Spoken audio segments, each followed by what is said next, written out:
আপনাদের সামনে দুটো কথা বলতে পারে।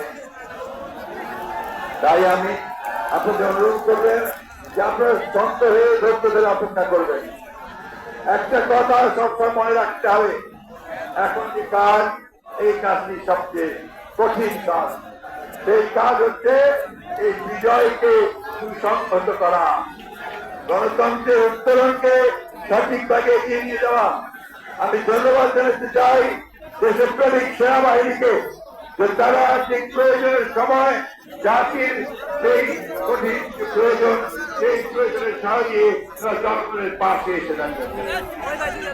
আমি ধন্যবাদ জানাতে চাই আমাদের ছাত্র নেতাদেরকে, আমাদের নেতৃবৃন্দকে, তার কাঁধে কাঁধ দিয়ে লড়াই করেছেন, সংগ্রাম করেছেন এবং আজকে একটা যৌক্তিক পরিণতি দিয়েছে। বন্ধুগণ, আমরা আবারও বলতে চাই, আজকে আসে প্রশাসনকে সঠিকভাবে আপনারা দায়িত্ব দিন, দায়িত্ব পালন করতে দিন।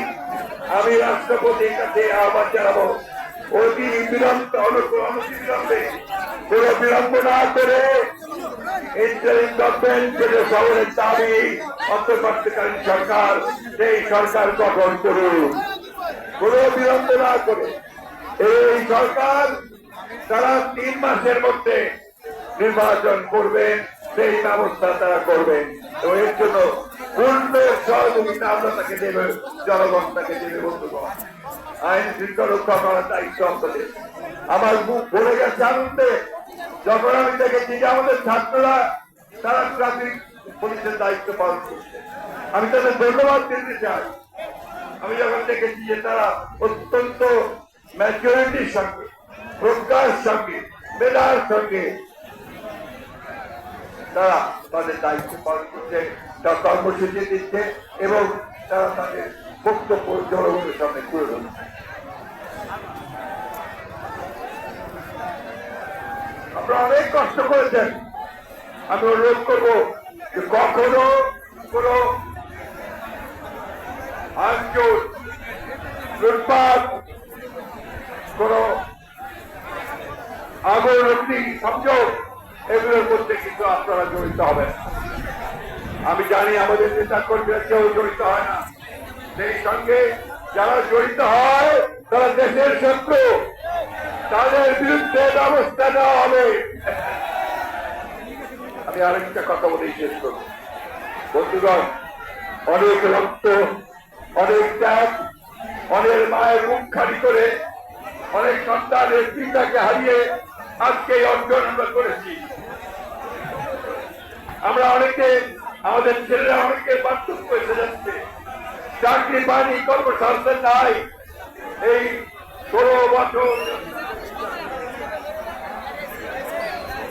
যারা খুব হয়েছে তাদের সন্তানরা তাদের পিতাকে দিতে পারে, তাদের সন্তানকে আসুক, তাদের কথা চিন্তা করে যারা এই ইতিমধ্যে প্রাণ দিয়েছে তাদের প্রতি শ্রদ্ধা দেখাতে আমরা আজকে সমস্ত হিংসাদের বিরুদ্ধে ঐক্যবদ্ধ হই, ছাত্রদের সঙ্গে একতাবদ্ধ হয়ে আমরা এই বিজয়কে সুসংহত করি। আমি আবারও ছাত্রদেরকে অভিবাদন জানাতে চাই, ধন্যবাদ জানাতে চাই। তাদের অভাব নজিরবিহীন আমি বক্তব্য শেষ করবো। আমাদের 31 দফা দিয়েছিল, সেই 30 দফার মধ্যে পরিষ্কার করে বলা হয়েছিল যে আমরা একটা গণতান্ত্রিক রাষ্ট্র নির্মাণ করতে চাই। সংস্কারের কথা বলা হয়েছে, তাহলে বলেছি যে পার্লামেন্টের যে পদ্ধতি আছে এটাকে পরিবর্তন করে আমরা দ্বিকক্ষ বিশিষ্ট পার্লামেন্ট নিয়ে আসবো। আমরা যুবকদের জন্য কর্মসংস্থানের ব্যবস্থা করবো, শিল্প গড়ে তুলবো। আরেকটা কথা আমি আপনাদেরকে করতে চাই, সেটি হচ্ছে যে অনেক খান থেকে আমাদের কাছে অভিযোগ এসেছে যে শিল্পের উপরে অনেকে আপনারা আঘাত করছে, আক্রমণ করছে, গার্মেন্টস শিল্পের উপরে আক্রমণ করছে। এরা দেশের শত্রু, এরা কোন আন্দোলনকারী হতে পারে না, তাদেরকে রুখে দেওয়া দেয়। সকল আমি অসুস্থ, আপনারা জানেন, তাই আমি বক্তব্য দীর্ঘ করবো না, কিন্তু এই কথা বলতে চাই, আসুন আপনারা অতীতে যেভাবে সংগ্রাম করেছেন, রক্ত দিয়েছেন, প্রাণ দিয়েছেন, আমাদের ছাত্রদের রক্ত দিয়েছে, প্রাণ দিয়েছে, তার বিনিময়ে আজকে আপনারা একটা স্বাধীনতা অর্জন করেছেন। পালিয়ে গেছে স্বৈরাচার, স্বৈরাচার পালিয়ে গেছে, পদত্যাগ লোক তারা না, তাদের দোষরাও পালিয়ে গেছে।